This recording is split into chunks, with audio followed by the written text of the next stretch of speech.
Ay, ay, ay, 12:39, estamos arrancando la semana. Una semana que para algunos va a ser un poquito más corta, ¿no? Porque el viernes es no laborable, no es feriado, se terminó el momento de los feriados, sí.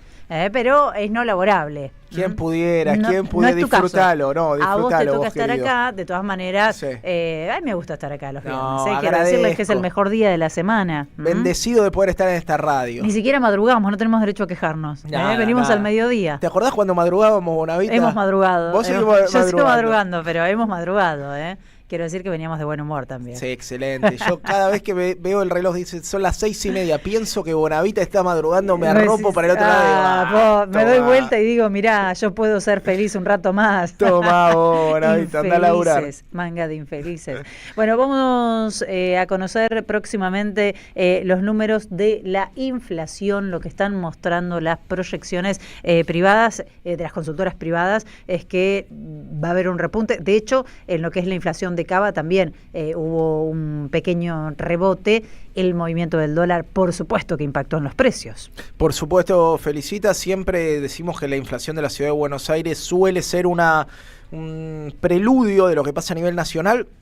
2.5 fue la que cerró en julio y se estima que esto va a terminar impactando, por supuesto, en la medición a nivel nacional. Vamos a hablar de este tema con Germán Pinazo. ¿Cómo estás, Germán? Bien. Todo bien, el tema de la inflación y las declaraciones de Javier Milei. Yo te juro que escuché la cadena del viernes y por momentos me perdía, ¿no? Porque encima que él lee rápido y lee mal. El discurso era un poco engorroso cuando habló del dólar especialmente, que dijo que no se traslada a los precios y se empezó con el producto A, B, si sube A, si baja B. Digo, ya está, no quiero, renuncio a la posibilidad de seguirle el hilo. Sí, ahí hay algo. Yo creo que todo es como muy, muy disparatado, la verdad. No lo digo como una chicana, de verdad me parece muy disparatado. No es que tenemos problemas de comprensión la mayoría y no entendemos lo que quiere decir. No, y además todo muy de una clase introductoria de microeconomía, digamos, de economía cerrada y de microeconomía, digamos, ¿no? Para empezar por esto que vos estás diciendo, yo pensaba ir por otro lado, pero para empezar por esto que vos estás diciendo, si nosotros exportamos alimentos, sí, digamos, si sube el tipo de cambio, una persona que pueda vender sus alimentos afuera a $10 lo va a querer vender adentro a $10. Y si el dólar sube, el precio doméstico va a subir. Y más en los esquemas mentales de Milei, donde no hay restricciones, sí, donde supuestamente es fácil sustituir a un consumidor por otro, los precios domésticos deberían subir conforme aumenta el tipo de cambio, digamos, porque si no lo consumen adentro, lo van a consumir afuera. Claro. Digamos, con lo cual es lógico que los precios suban. Después hay algo en la convalidación de que si un consumidor, lo que él está diciendo es, si yo te mato de hambre y vos no tenés plata, no va a haber convalidación del aumento de precios. Eso es, como te digo, en parte relativo, porque consumidores de alimentos puede haber en el extranjero que convaliden esos precios, y además Milei se olvida algo, que es que está relacionado con lo que hablábamos la semana pasada, o no lo hablábamos acá, pero con lo que él había dicho, esta muerte de literalidad que dice... La gente no está muerta por la calle porque no llega a fin de mes. Hay una dimensión que tiene que ver con el endeudamiento también, que incluso se pueden convalidar precios porque uno se endeuda hasta donde no puede para tratar de consumir aunque los precios aumenten. Después, y aunque él no emita dinero, digamos, ¿no? Después voy a comparar esta frase, nada que ver, pero la quiero comparar con lo que dijo Netanyahu sobre los muertos de hambre en Gaza, que me parece que hay una línea ahí en yo no hago lo que ustedes dicen que estoy haciendo, ¿no? Javier Milei que dice, no, ustedes no les estoy cortando la posibilidad de llegar a fin de mes, no están empobrecidos, si no estarían muertos tirados en la calle. Germán, y bueno, después él se mete con el tema, no sé si tenemos el audio o tenemos para escuchar el fragmentito que pidió Germán, donde dice que va a prohibir que el Tesoro financie al Banco Central por la emisión. A ver, dale, lo escuchamos. En primer lugar, el día lunes firmaré una instrucción al Ministerio de Economía de la Nación para prohibir que el Tesoro financie el gasto primario con emisión monetaria. El Tesoro Nacional, mediante este acto, no podrá solicitar dinero prestado al Banco Central para financiar su gasto. Esto es una medida que, si bien en la práctica ya implementábamos, hoy lo estamos formalizando. En segundo lugar, en los próximos días estaré enviando un proyecto de ley al Congreso para penalizar la aprobación de presupuestos nacionales que incurran en déficit fiscal. Este proyecto establece una regla fiscal estricta que le exige al sector público nacional obtener un resultado financiero con equilibrio o superávit. Todo nuevo gasto o recorte de ingreso que afecte este resultado deberá implicar un recorte en la misma proporción. Cada peso nuevo que quieran gastar tiene que tener un nombre y un apellido. Tienen que decir de dónde sale y a quién se lo sacan. También establecerá una sanción penal a los legisladores y funcionarios que no cumplan con estas nuevas reglas fiscales. Bueno, sanciones para todos. Sí, ese discurso lo dio desde Narnia, digamos, ¿no? Dos cosas ahí. La primera, porque es algo, a mí me resulta increíble, ¿no? Datos, vamos por el déficit y después por la emisión, ¿no? Porque hay una cadena de causalidad en este mundo de fantasía, que es que el déficit fiscal es la causa de todos los males, cuando ese déficit sobre todo se financia con emisión monetaria.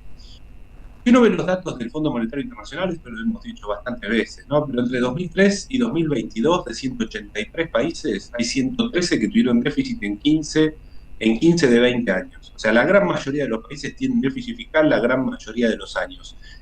95 de esos países tuvo una inflación menor a 10% anual promedio en 20 años. Digamos, ¿no? Entonces, la primera cuestión que uno debería decir si pretende vivir en el planeta Tierra es, bueno, hay algo de mi enunciado que si yo digo que si en todo tiempo y lugar pasa tal cosa y veo que no pasa, debería revisarlo. Segundo, él dice, la emisión monetaria, la inflación es en todo tiempo y lugar un fenómeno monetario. Agarremos tres zonas, 3 países, 4 del mundo, ¿no? Y miremos los datos, si hay alguna correlación entre base monetaria e inflación, digamos. Estados Unidos entre 2008, después de la crisis, y 2014, aumentó su base monetaria a un ritmo promedio del 27% anual y tuvo de inflación 1,6. 27 anual, 1,6. 27 de base monetaria, inflación, no hay ahí una correlación. La zona euro entre 2007 y 2020, 12% anual de crecimiento a la base monetaria, 1,28% promedio de inflación. Japón, 20%, y así podría seguir, te podría aburrir todo el día, pero no hace falta ver los países más desarrollados. Chile, si uno mira los datos de Chile, entre 2008 y 2020 va a haber un crecimiento promedio anual de la base monetaria del 11%, y Chile tuvo promedio anual de inflación entre 2008 y 2020 3% de inflación. ¿Qué quiere decir esto? Que se puede emitir cualquier cosa, que se puede tener déficit, no, pero tener todo un discurso y una épica, a mí le dijo, me van a sacar con los pies para adelante, es realmente, digamos, el desconocimiento más elemental de la realidad. Claro. Digamos, ¿no? Ahora, pero perdón, que te hago ahí una repregunta. ¿La base monetaria en Argentina se duplicó? ¿Desde que está Milei? Ellos discuten la base monetaria con los pasivos remunerados. La base monetaria en Argentina, y sobre todo con la... sí, no sé si exactamente se duplicó. Bueno, pero están lejos de no emitir, digamos. Sí, pero repito, ahí, a mí me parece que también ahí hay un problema que es como convalidar eso, digamos, no es el problema de sí, lo entiendo, sí, entiendo cuál es el cuestionamiento, sí. ¿No? La perspectiva es otra. La perspectiva es otra, entiendo lo que vos estás diciendo. Digo, no pasa eso en el mundo, digamos, ¿no? De hecho, él cita siempre a Milton Friedman. Yo te mencioné Estados Unidos, digamos, ¿no?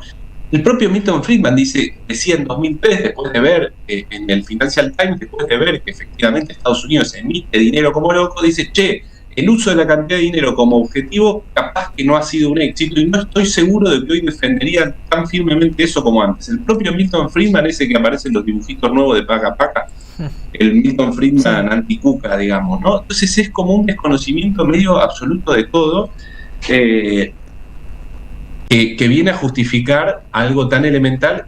Y después, en paralelo, ocurren dos cosas, porque esto también ya lo dijimos, el año pasado hizo una modificación de los bienes personales que derivó en que el Estado deje de recaudar 0,4 puntos del PBI, justamente en uno de los pocos impuestos progresivos que tenemos, y ahora dice que no hay cómo financiar, por ejemplo, la emergencia en discapacidad, que son 0,2, entiendo yo, del PBI, digamos, ¿no? Entonces, por supuesto que hay cómo financiarlo. Es una mezcla entre inconsistencias y un alejamiento de los datos más elementales de la realidad que a mí me resulta problemático, porque en paralelo también, contradiciéndose a sí mismo, el gobierno viene emitiendo, mientras nosotros hablamos, la semana pasada volvió a tomar deuda del Fondo Monetario Internacional, 2.000 millones de dólares, y viene emitiendo deuda en pesos a una tasa del 65% anual de corto plazo, con una inflación interanual del 36%. Digamos, hay una cosa de...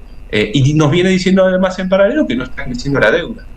Hay ahí, no sé, una deriva problemática en términos de la conexión con la realidad de los funcionarios públicos, y no sé cómo va a seguir un poquito eso, ¿no? Claro. Bueno, vamos a ver, además en un año electoral, ¿no? Me parece que es un condimento particular en el que Javier Milei lo que tiene para presentar es una suerte de ficción, que dice las jubilaciones le ganan a la inflación, los salarios le ganan a la inflación, bueno, eso la inflación también, está los controlada. Salarios le ganan a la inflación, es increíble lo que ha dicho, es increíble. Todos los salarios, el privado registrado, el público, el informal, están todos por debajo del valor de noviembre del 23. Sí. Ni hablar las jubilaciones. Lo que pasa es que también, de vuelta, ni siquiera son afirmaciones de un alumno de introducción a la economía. Nadie mediría el ingreso en dólares nominales, por ejemplo, como hacen ellos. ¿Cómo vas a decir vos, si el tipo de cambio está planchado y la inflación creció por encima de... La inflación creció muy por encima del tipo de cambio. ¿Cómo voy a medir yo lo que gano en dólares contra lo que ganaba antes, cuando esos dólares me alcanzan para comprar menos, digamos, ¿no? Eso es morir de una ilusión de nominalidad, ¿no? Es como decir que yo ahora gano, no sé, vos ganás 1 millón de pesos, entonces sos millonario porque en el 2010 ganabas 20.000 pesos. Bueno, pero si 1 millón de pesos hoy te alcanzan para menos, digamos, no es algo elemental lo que estoy diciendo, y sin embargo, es muy básico, cuando el gobierno tiene que hablar del aumento jubilatorio, lo dicen en dólares nominales. Le dicen, ahora los jubilados ganan, no sé, $300. Bueno, sí, capo, pero con eso no compran nada, digamos, no se comen esos dólares, contrario, ¿no? Bueno, pero es eso, es tener que ir a una cuestión argumental compleja. Vamos a cerrar la columna de esta manera. El profesor Germán Picasso le pone nota a la exposición oral del alumno Javier Milei el viernes por la noche. ¿Qué nota sacó? Y si yo le tuviese que poner una nota, viste, a mí me cuesta, no quiero ser cruel, le pondría un 3, viste, no menos de 2 para que pudiera un recuperatorio. No sos cruel, un 2. Lo está cuidando, que recurse. Yo le pongo un 1, pero bueno, está bien. Yo sé por mí le pongo un... Sí. Tiene que recuperar. Recuperar. Otra cosa, ¿no? Por ejemplo, perdón, ¿no? Pero yo también el fin de semana, viste que Milei, la tapa de su libro está en Singapur, y ahora los tipos hablan de los tuiteros estos que cobran fortuna. Yo le digo a uno, viste, vos no sos cuca porque sos bruto, ¿no? Porque Singapur compró el 90% de las tierras entre el 60 y el 80, y te ponen una foto de Singapur antes y ahora, y compró las tierras para planificar el desarrollo urbano, y te muestran el desarrollo urbano como exitoso. Vos decís, ¿vos sabés que ese país compró todas las tierras del Estado y que el 90% de las tierras siguen siendo estatales? Bueno, yo no sé qué aportamos, pero realmente es como si no conocieran nada, bien nada. Vamos a ver si es necesario estudiar o no para triunfar en la política argentina. Lo sabremos, tendremos buenas pistas de eso en octubre. Vamos a ver cómo va eso. Germán, gracias. Saludos. Hasta luego. Un 2 le puso. ¿Qué tal? Desaprobó. A estudiar, bueno, querido. A estudiar, Javo, te la llevaste. El doctorado imaginario no te dio resultado. 12:52. Bonavita en la 530.